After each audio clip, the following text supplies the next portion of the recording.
I am not a wimp. When it comes to the internet and media in general, barely anything gets to me. I had trouble sleeping after Lake Mungo, but that's pretty much it. I know people who will get scared by like every horror movie that releases nowadays, and it's really concerning. The point is that if something actually manages to scare me, I will remember it for the rest of my life. And childhood trauma is so special to me because the memories of what scared me as a kid, they bring me back to a time when I could actually feel excitement. So my dad used to tell me about horror movies he had seen, and one movie he told me about was Dawn of the Dead. This is where my interest in zombie media pretty much began, but I was not even going to Google Dawn of the Dead because it sounded so scary. He made it sound so scary. But now that I've actually seen the movie as an adult, the scariest thing about it is the fact that there are 30 different characters you have to keep track of, as opposed to the original's 4. And while we're on that, the original Dawn of the Dead by George Romero is the earliest memory I have of a movie actually scaring me. When I was a kid, I discovered this YouTube channel called Lazy Masquerade. This was before he sold out and became an annoying, rich, pretentious passport bro. The story that scared me the most was the one he told in his video, 5 True Stories to Keep You Up at Night, Volume 5. Asking him what the hell was wrong, he explained to us quickly while grabbing his stuff, and I'll never forget what he told us. And neither will my other friends.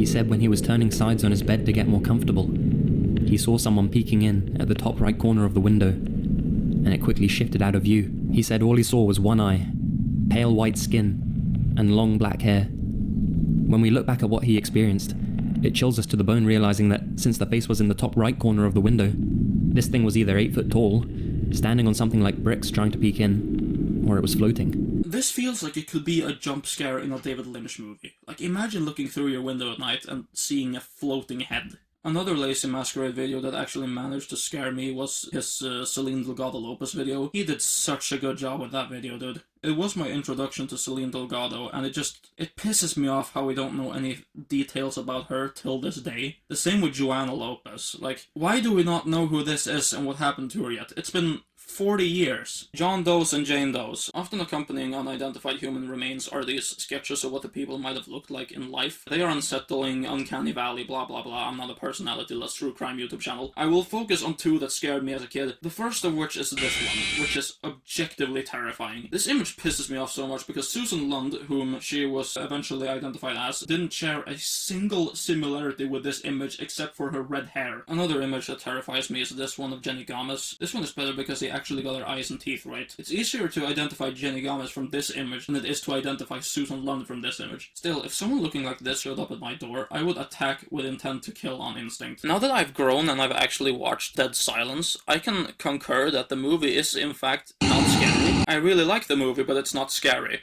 Tell that to 10-year-old me who saw the poster for Dead Silence and couldn't sleep for days. Good thing I never saw Billy from different angles, because he looks way creepier in every other picture than the one for the poster. When I was 10, The Conjuring was all the rage. For some reason, everyone was scared of haunted dolls. I have no idea why. There were tales going around of how the girls in my class started crying, had nightmares, vomited, because Annabelle was so scary. I swear, if my future kid is that much of a pussy when it comes to horror, I'm refunding it. There's been debate over which movie is better, Armageddon or Deep Impact. It's Deep Impact. The fact that there is an actual story going on in Deep Impact makes the Deep Impact deeply more impactful. And let me tell you, when I saw the ending where the asteroid hits, my nightmares after that were all about a hypothetical incoming doomsday scenario. I still think about it from time to time. What do I do when a comet hits? Do I steal a helicopter and wait it out in the air, or do I try to swim away? Fuck this, man. I love Courage the Cowardly Dog, but this episode killed the series for me when I was a kid. This night you will be visited by 3 plagues, each worse than the last. Return the slab. After this, I turned off the TV whenever Courage played it. It's the CGI on top of the cartoon background that makes it so scary. It makes it even scarier that they live in the desert, so like in the middle of the desert, so they can't theoretically run anywhere. I get it, it freaks me out still. I hate this. I hate this guy so much. I don't need to spend a lot of time on this one. We've all heard the story. A man looks through the keyhole to a room that's off limits, and he sees a pale woman standing in the corner. The next day, he decides to look through the keyhole again, only this time he sees nothing but the color red. The receptionist later reveals that the woman had red eyes, which means she was staring back at him through the keyhole. The story is kind of perfect until the receptionist starts revealing everything about who the woman was and where she came from. She should have only revealed that the woman had red eyes and left it at that, because it becomes less mysterious after that. and therefore not as scary. But it scared me as a kid, and that's what matters, right? Pixar had no moral right to put this scene in their movie Cars. Lightning McQueen has a dream of where this combine harvester, LARPing as a cow, kills him and his opponents on the racetrack. I cried when I saw this as a kid. My dad probably believed there was a burglar in my room or something. So after that, I skipped that scene. Every time. Halo 3 ODST. The first Halo game I ever played, and it's still my favorite. What scared me about it so much was the first mission where you're walking around this empty city at night. It kind of falls into the liminal space genre. The lights on the cars are still on, so there were probably people here until relatively recently. The idea of an entire town just up and disappearing like that really freaks me out. I have been a COD Zombies player ever since I was 11, when I got Black Ops 3, played Shadows of Evil once, got scared, and promptly ordered Black Ops 2 for my Xbox because the rush was just that good. And I played Black Ops 1 and 2 so much, and I still do. But when I got a sniper rifle from the mystery box, I wasn't about to pick that up, because on both Mob of the Dead and Origins, there is a spot in which you're jump scared if you aim at it with a sniper rifle. And while we're on scary things and zombies, the baby cries you can hear in the morgue on Verrückt made me never want to play the map ever.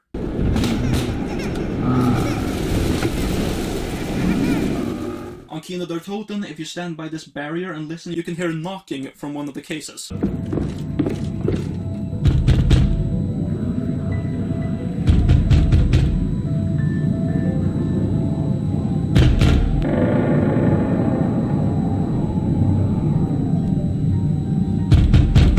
If you compare the atmosphere between these older Call of Duty games and the newer ones, it's just depressing, honestly.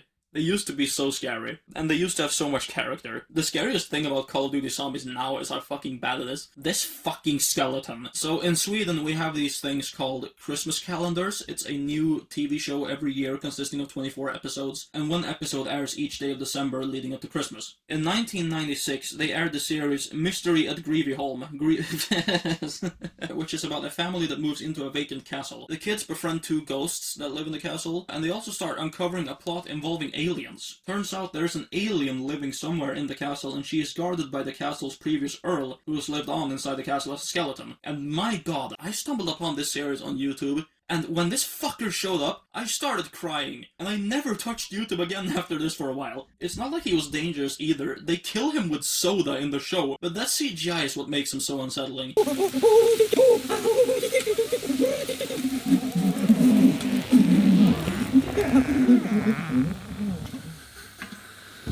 Oj, det var inte meningen. Det var lika bra. Nu får han vara i fred hur länge han vill. Pixel Gun 3D is this old mobile FPS game. If you ever wanted to play Minecraft with guns, and with a storyline back in 2013, Pixel Gun was free to download. And it was actually really fun, and I replayed it for this video, and it holds up till this day. I think it's really fun. There were 3 worlds you had to play through, with the 4th one never coming out for some reason. On each level you killed every zombie on the map, and then the final boss zombie showed up, which was always super hard.